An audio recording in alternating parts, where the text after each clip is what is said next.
So salamat sa Panginoon. Nandito tayong muli para sa pagsasagawa ng ating Morning Revival Preview. Sa mga kapatid, ang ating schedule ay Week 3, Day 6. So umpisahan na natin to. Daniel 6:10 to 11. When Daniel came to know that the writing had been signed, he went to his house. In his upper room, he had windows open toward Jerusalem.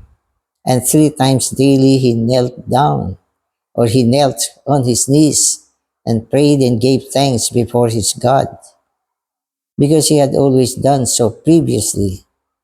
These men assembled and found Daniel making petition and supplication before his God. So i-highlights natin dito yung sinasabing 3 times daily he knelt on his knees and prayed and gave thanks before his God. So si Daniel, bilang isang overcomer, 3 beses na nagpe-pray sa isang araw. Lumuluhod sa Diyos at nagpapasalamat sa Diyos. At ang kanyang direksyon ay nakaharap sa Jerusalem. So dito makikita natin ang isang mandaraig na sa kanyang pamumuhay, makikita natin ang katapatan niyang manalangin sa Panginoon. Kaya gusto mo ba maging mandaraig? Dapat meron kang prayer life before God. Hindi dapat mawala yan. Marunong kang manalangin. Seryoso ang iyong panalangin. At palagi yan, araw-araw, dapat nananalangin ka.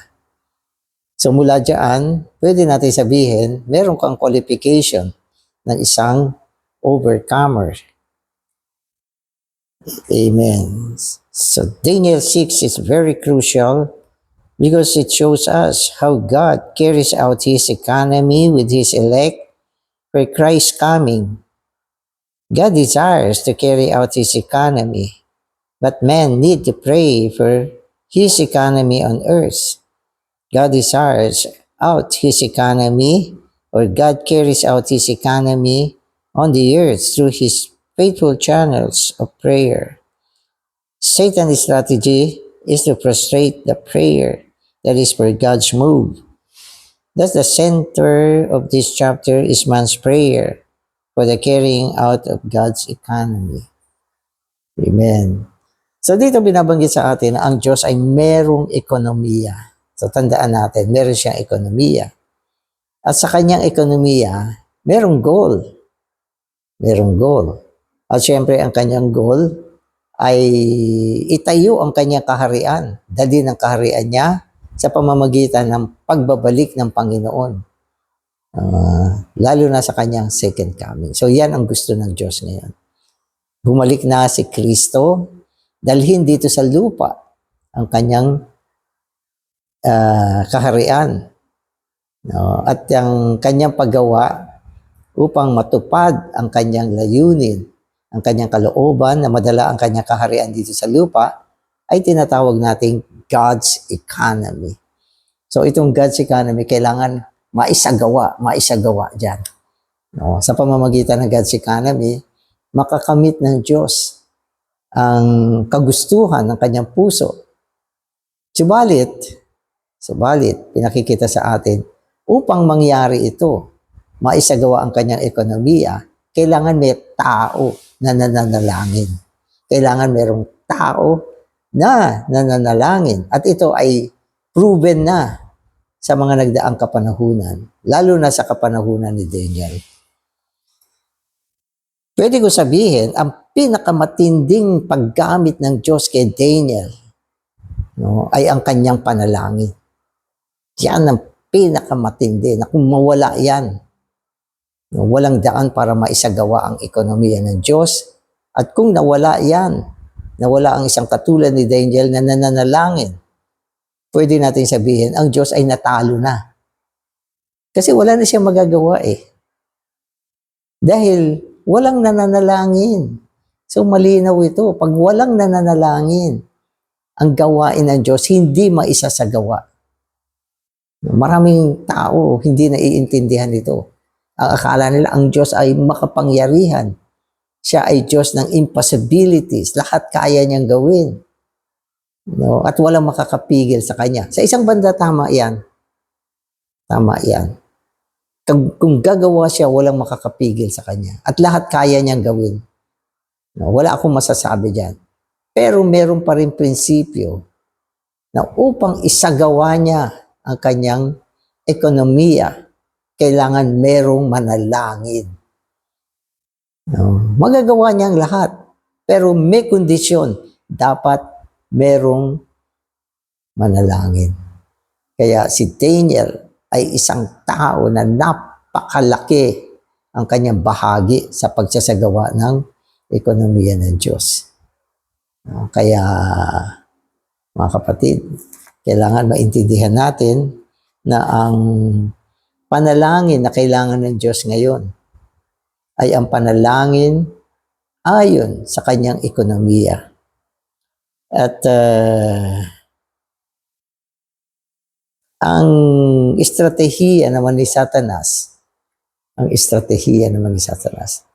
ay upang ihinto itong panalangin na ito. Alam niya na yung panalangin ang siyang dahilan bakit na isasagawa ng Diyos ang kanyang ekonomiya. Kaya ang operation niya, magaling yan ay patigilin ang panalangin. Paano niya gagawin yan? Gusto niyang wasakin yung nananalangin. Kasi kung yung nananalangin ay nawala na, nasira na niya, napatay niya, o nailihis na niya, o nawala na yan, walang panalangin. Wala na yung nananalangin kasi. Kaya ang kanyang gustong gawin ay wasakin, sirain si Daniel, o patayin si Daniel. Sabi niya, ito ang dahilan bakit ang Diyos ay nagiging matagumpay. Kaya gumagawa siya ng strategy upang burahin si Daniel. Burahin siya sa mapa. So, yun ang dahilan. God's move is like a train which must have rails for its move.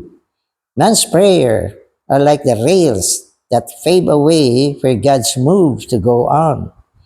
There is no other way to bring God's economy into fullness and into fulfillment except by prayer. This is the inner secret of this chapter.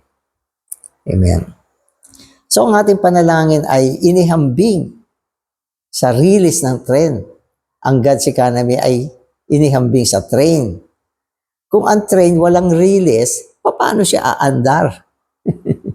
Maski may gulong yan pag walang release, hindi yan aandar. Kailangan niya ay release. Special kasi itong train Hindi ito katulad ng mga kotse, mga truck na tumatakbo sa kalye, maski walang release. Pero ang train, hindi pwede.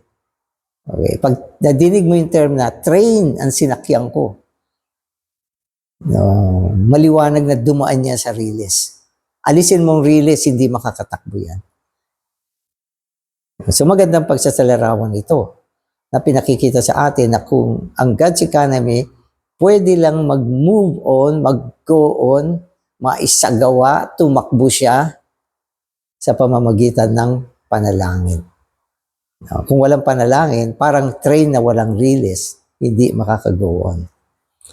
Amen. So today's reading na ako. In Daniel 6:4-9, we see the subtle attack of Satan on Daniel concerning the worship of God. Being jealous of Daniel, the chief ministers and the satraps sought to find a ground for accusation against Daniel from the perspective of the kingdom. But they could find no ground for accusation or fault, inasmuch as he was faithful and no negligence or fault was found related to him. So una ang mga kalaban niya rito, yung mga namumuno sa palasyo at yung mga namamahala. Nagsiselos kasi sila Selos na selos sila kay Daniel. Kung ba't napakagaling nitong taong ito, ang daming alam. Kaya parang mabura sila, maalis si Daniel. Ginagamit sila ni Satanas. Sa likod nila ay si Satanas mismo. Gusto nilang maghanap ng ground para akusahan si Daniel sa harapan ng hari. Nang sa ganon, maparusahan siya, makulong o mapatay. Kaya kaso, wala silang makitang ground sa aspekto ng kanyang paglilingkod bilang lingkod sa palasyo. Napaka-perfect ng kanyang gawa. Walang fault. Walang butas. Oo, ang galing. Lahat ng bagay nagagawa niya. Faithful siya. At alam nito mga pinuno at mga tagapamahala sa palasyo na gustong-gusto si Daniel nung hari. Siyempre, hindi mo magugustuhin yung ganyan tagapaglingkod. Tapat, ang galing. Perfect ang trabaho. Ang husay magtrabaho. Walang kapintasan pagdating sa trabaho. Hindi nalilate. Hindi tutulog-tulog. Hindi babagal-bagal. Hindi tatamad-tamad. At napakarunong. No? At pag tinignan mo siya, maaakit ka rin kasi ang ganda ng itsura niya. Di ba? So may dating din yan. Kaya nag-isip sila ng estratehiya. At ang kanilang strategy ay strategy ni Satanas. So pakinggan natin to. Amen. Therefore the chief ministers and the satraps with the high officers of the kingdom took counsel together that the king should establish a statute and make firm an edict that anyone who made a petition within the next 30 days to any god or man besides the king should be cast into the lion's den. Amen. The intention of the chief ministers and the satraps was to destroy Daniel. But Satan, who was behind them, wanted to stop or cut off the channel of prayer God was using for the carrying out of His economy. Kita nyo? So, ang kanilang estratehiya, kasi naobserbahan nila, nalaman nila na si Daniel ay palaging lumuluhod at nananalangin. At ito ay pagsamba at pagkilala sa Diyos. Naobserbahan nila na hindi pwedeng mawala sa buhay ni Daniel. Mawala na lahat, pero hindi na mawawala yung kanyang uri ng pagsamba sa Diyos. Lumuluhod siya, kinakausap niya ang Diyos, nananalangin siya. At ito ay ginagawa niya 3 beses sa isang araw. So alam ng mga kalaban ni Daniel, itong mga pinuno at tagapamahala sa loob ng palasyo na naiinggit sa kanya. Alam nila yung commitment ni Daniel, yung devotion ni Daniel sa Diyos, yung kanyang pagbibigay ng sarili niya, at alam nila hindi pwedeng ihinto ito ni Daniel. Alam nila yan. Alam nila na si Daniel ay isang tapat na tao sa Diyos. Kaya nag-isip sila ng paraan. Binuyo nila yung hari na gumawa ng estatwa. At sinabihan nila yung hari na sa loob ng 30 days, dapat walang devotion, walang pagsamba sa kanya-kanyang Diyos. Kasi nung panahon na yan sa Babylon, ang mga tao may mga kanya-kanyang Diyos. Mga Diyos-Diyosan, kung ano pa yung mga sinasamba nilang Diyos, na ginagawa din nila yung katulad ng ginagawa ni Daniel. Ngayon, ang gusto nila, magkaroon ng isang law na itong 30 days, ang sasambahin lang ng mga tao, yung estatwang ginawa ni nung hari ng panahon na yun. Si Darius ang hari niyang panahon na yun. At ang sino man na napatunayan na sumamba sa kanyang Diyos, anumang Diyos yan, sa loob ng 30 days na yan, ay itatapon sa kulungan ng mga leon. Patay ka dyan. Naku. Kaya siniguro nila sa kanila, nakakasiguro sila na si Daniel ay matatapos. Kasi nakakasiguro silang si Daniel, hindi siya hihinto sa kanyang pagluhod at pananalangin sa Diyos. At mula dyan, maaakusahan nila si Daniel. At yan ay naging isang edict na pinirmahan ng hari at hindi pwedeng baguhin yan. Hindi pwedeng sirain. Kailangan isagawa yan pag ganyan. Maski na paborito ng hari sila Daniel, hindi niya pwedeng sirain yung ginawa niyang batas na yan. Kaya tila baga tapos na si Daniel dito. At si Satanas, tila baga nanalo na siya. Na wawala na yung prayer para sa economy ng Diyos. Hindi na niya magagawa ng Diyos ito. Talo na ang Diyos. Tuwan-tuwa na siya. Natalo ba? Napatay ba si Daniel? Nabura ba siya? Basahin natin. Amen. Verse 10 reveals Daniel's faithfulness in the worship of God. He had read Jeremiah's prophecy that the children of Israel would serve the king of Babylon for 70 years. Standing on this word, Daniel must have prayed many times for the fulfillment of this prophecy and for the return of the captives. He would not let anything stop or frustrate his prayer. He knew that his prayer was for the carrying out of God's economy concerning his elect. Therefore, his prayer was a serious matter. Amen. So si Daniel, alam niya yung propesiya ni Jeremiah na ang mga anak ni Israel ay mananatili sa Babylon sa loob ng 70 taon. So, ibig sabihin, may taning yan. At kung nanatili sila ng 70 taon, katulad ng prophecy ni Jeremiah, merong pag-release sa mga Israelites pabalik sa Jerusalem. Ang mga bihag ay makakabalik pa. At upang maisagawa itong propesiyang ito, at ang bayan ng Diyos, yung mga bihag ay makabalik muli sa kanilang lugar. Si Daniel, tapat na mananalangin sa Panginoon. Araw-araw. Hindi niya ihinto yan. Sapagkat naniniwala siya, yan ang susi upang isagawa ang propesiya. Kaya si Daniel ay isang malaking instrumento para sa Diyos, para sa pagsasagawa ng kanyang ekonomiya. Sapagkat nung panahon na yon, ang ekonomiya ng Diyos ay ipalayain ang mga bihag at muli silang ibalik sa lugar ng Jerusalem. Pero kailangan ng prayer sa panahon na yan. Today, prayer is the lifeline in the Lord's recovery. The more Satan tries to frustrate our prayer, the more we should pray. Daniel 6:25 and 28 reveals God's victory over Satan in the worship of God on earth, even in a Gentile kingdom, though the overcomers in the captivity of his defeated elect. Amen. So ano ang lifeline ng Lord's recovery? Prayer. Okay. Ang ginagawa ni Satanas ngayon sa kanyang pagbabawi, okay, ay pahinain ang prayer o hanggat maaari mawala ang prayer. Okay, na ang bayan ng Diyos hindi maging tapat na nananalangin. Kaya nga mga kapatid, mapapansin niyo sa buhay natin bilang mga believer, ang pinakamahirap gawin ay manatiling nananalangin. Napansin niyo ba yan?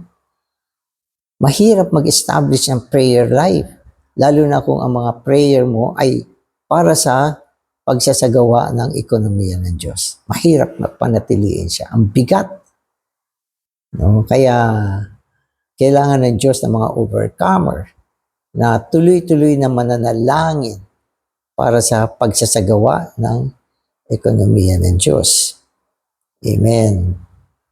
Kaya sa pamamagitan ni Daniel, ang tagumpay ng Diyos ay naihayag. Naihayag siya. Una-una sinasabi ko, mahirap mapanatilian ng prayer. At mahirap lalo na mag-pray sa isang lugar na kung saan ang bayan ng Diyos ay natalo at nabihag. Hindi ganun kadali. Nangangailangan ng matinding lakas at puwersa para maisagawa mo ang prayer. At hindi lang yan. Ang hirap mag-pray dahil merong threats. Alam niyo yung threats? Ang threats ay banta. Mahirap mag-pray dahil ikaw ay nasa ganyang kapaligiran ng pagkabihag.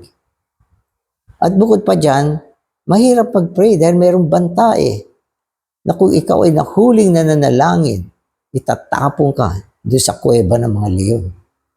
Kaya ang hirap ng panahon na yun. Pero sa kabila ng ganyang kapaligiran at sitwasyon, merong tao, pwede ko nga sabihin uli yung salitang but Daniel. Meron na namang malaking but dito. No? At ang but dito ay si Daniel. But Daniel. Tila baga, kung wala si Daniel, wala magpe-pray, wala nang God's economy, talo na ang Diyos. Pero matatalo ba ang Diyos? Hindi. Bakit? But Daniel. Andyan na naman yung but.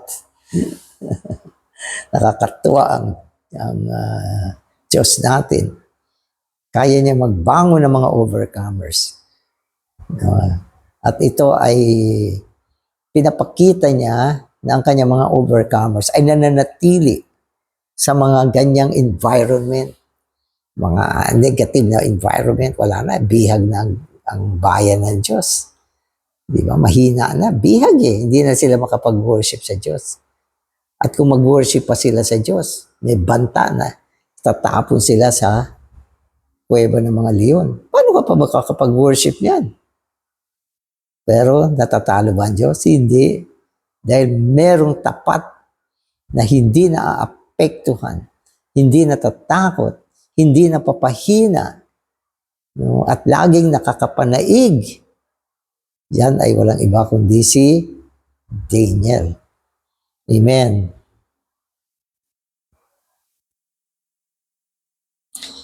So Daniel's victory over the subtlety and prohibited the faithfulness of the overcomers in the worship of God was the last step of the victory over Satan's devices. Without these overcomers, God would have been fully defeated by Satan, having nothing on earth for himself. Tama naman. Kung walang katulad ni Daniel na tatayo bilang mandaraig, ang Diyos ay ganap na nagapi at natalo. Di ba? So, ang labanan dito, hindi kung gaano kalakas ang Diyos o kung gaano siya kasoberano na kaya niyang labanan si Satanas. So, hindi lalabanan niya si Satanas, hindi direkta ng kanyang sarili na nakikipagtunggali siya. Kundi nilalabanan niya si Satanas sa pamamagitan ng pagbabangon ng mga tao, okay, na papanig sa kanya, mga tao na tatayo kasama niya, mga tao na walang takot sa mga pagbabanta, mga tao na kumikilala sa Diyos at tapat sa Diyos sa lahat ng bagay, katulad ni Daniel. Kaya yan ang meron ng Diyos.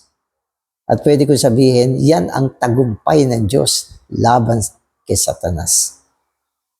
So sa bawat henerasyon, merong mga ganyan. Ngayon, panahon natin. Gusto mo ba na maging katulad ni Daniel? Gusto mo ba na maging mandaraig? Gusto mo ba na maging isa bilang riles para sa train ng kanyang ekonomiya ngayon? Gusto mo ba?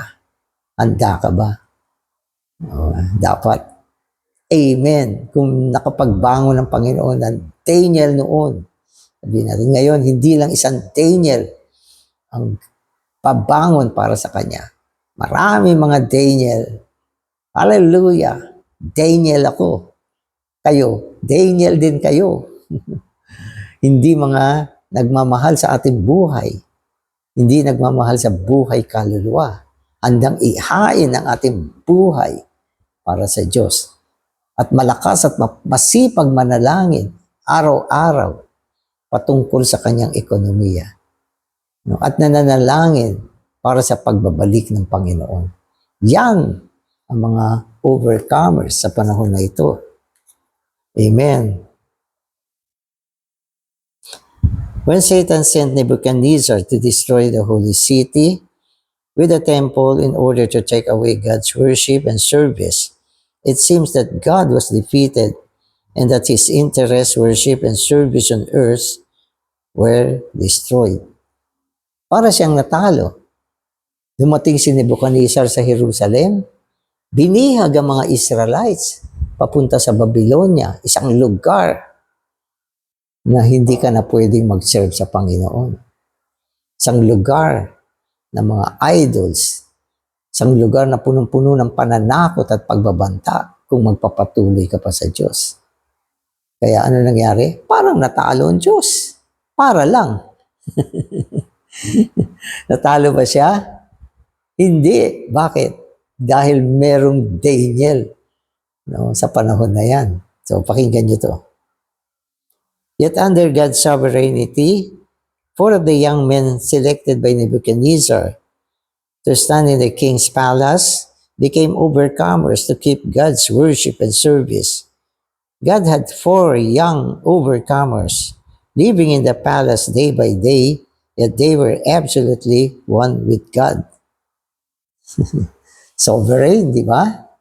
Baka sovereign ng ating Diyos. Di ba? Binihag yung mga yung mga Israelites yan, yung bayan ng Diyos, na dala sa pagkabihag. Subalit, merong 4 na kabataan. 4 lang yan. Pero mga dynamic yan. At itong 4 na ito, dinala pa doon sa palasyo mismo. Pinasok dyan. Mga mandaraig, mga alipin ng Diyos, mga tapat sa Diyos, mga malalakas na kabataan, dinala sa loob ng palasyo. Yan ay soberanong pagsasaayos ng Diyos. Na sinasabi niya, O Satanas, hindi ba itong palasyo ang pinakasentro ng lahat ng kabuktutan ni Satanas. Nandito yung hari. Di ba? Nandito yung gumagawa ng mga kasamaan. Di ba? Andito sila. At yung panahon na yan, ginagamit ni Satanas maging yung hari. Pero yung 4 na kabataan, nandyan sila. Mga mandaraig ng Diyos, mga ekspresyon ng Diyos, mga tauhan ng Diyos, mga tagapagpahayag ng Diyos. Kaya hindi matatalo ang ating Diyos. Hindi siya matatalo. Ang pwede mangyari lang, ma-delay siya. Pero hindi siya matatalo. At lalo na kung meron siya mga matagumpay na mga mandaraig, hindi siya matatalo. Kung ang eklesiya may mga mandaraig, hindi matatalo ang Diyos. Hindi mawawala yung eklesiya na yan. Yung eklesiya na yan ay mananatili at magiging instrumento ng pagbabalik ng Panginoon. Amen. Amen.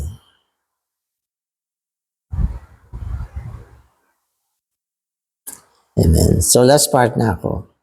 This was a shame to Satan and a boast to God. Today, as long as there are some overcomers on the earth, regardless of the number, God will have reason to boast. When God sees today's overcomers standing on the ground of the church, He will be happy and pleased. Amen. Kaya ang kahuli-hulihang lipi ng tao, okay, na sigurado ng magsasagawa ng walang hanggang layunin ng Diyos, ay ang overcomers. Ito ang huling batch. Pwede ko sabihin, huling batch. Okay, na tinawag ng Diyos. Maging ang eklesiya, nabigo na eh. Na-degrade na siya. Diba? Yung mga Israelites sa lumang tipan, nabigo na, na-degrade na rin. At ang Panginoon tumawag ng bagong grupo ng tao. At ito ay ang eklesiya. Pero ang eklesiya, nakurap din, nabigo, napababa. Nagkaroon ng degradation. Pero hindi tumigil ang Diyos. Tumawag siya ng mga mandaraig sa loob ng eklesiya. Na katulad ni Daniel. Katulad ng 3 companion ni Daniel. Ito ay ang dami ngayon. Tutusin, nung panahon ni Daniel, 4 lang yan. No. Pero sa bagong tipan, bubuuin niya yung 144,000 living overcomers sa lupa. Ganyang kakapal, ganyang kadami.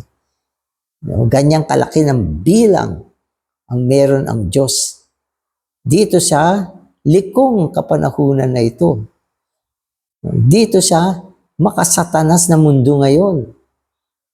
Dito sa mundong ito na kung saan naglipana ang mga gawain ni Satanas. 144,000. Okay, ang ibabangon ng Panginoon dito. Tatayo, makikipag-isa sa Kanya. At ganap na napabago, napasukdol, na transforma. No? Kaya ito ay patutuo ng Panginoon laban kay Satanas. At maging sa darating na 3.5 years of Great Tribulation. Great Tribulation na yan, isipin mo. Yan na yung ultimo paghahari ni Satanas sa pamamagitan ng Antikristo. Magbabangon pa rin ang Panginoon ng mga overcomers sa panahon na yan.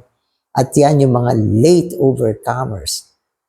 Okay? At yung mga overcomers na yan ay mamamartir para sa Panginoon.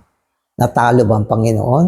Great Tribulation na. Si Satanas, naihanda na niya yung kanyang representative. Yan yung kanyang huling baraha. Andyan na yan, napakalupit, napakalakas, napakatalino, na kaya niyang pagharian ang buong mundo. Ng 3.5 years, nanalo ba siya? Hindi. Sapagkat diyan magbabangon pa rin ang Panginoon ng mga overcomers na hindi magmamahal sa kanilang buhay kaluluwa. At hindi lang yan, talaga mapapatay sila diyan sa panahon na yan. Mamamatay talaga sila, pero willing silang ibigay ang kanilang buhay. Hindi nila tatanggapin ang tatak ni Antikristo. Tatanggihan nila yan hanggang kamatayan. Yan ay victory para sa Panginoon sa panahon ng Great Tribulation. Amen. Salamat, Panginoon. Ikaw ang Diyos na hindi natatalo. Ikaw ay nananatiling tagumpay sa lahat ng kapanahunan. Bagamat may paggawa ang iyong kaaway na si Satanas, subalit sa gitna ng kanyang paggawa, meron ka pa ring mga tao na naibabangon, tumatayo, nananatiling tapat sa iyo, at hindi nagmamahal sa kanilang buhay kaluluwa. Panginoon, maging kami sa panahon na ito. Gawin mo kami marami mga Daniel. Gawin mo mga tao na katulad ng kasama ni Daniel na hindi natatakot sa banta ng kamatayan. Salamat, Panginoon. Amen.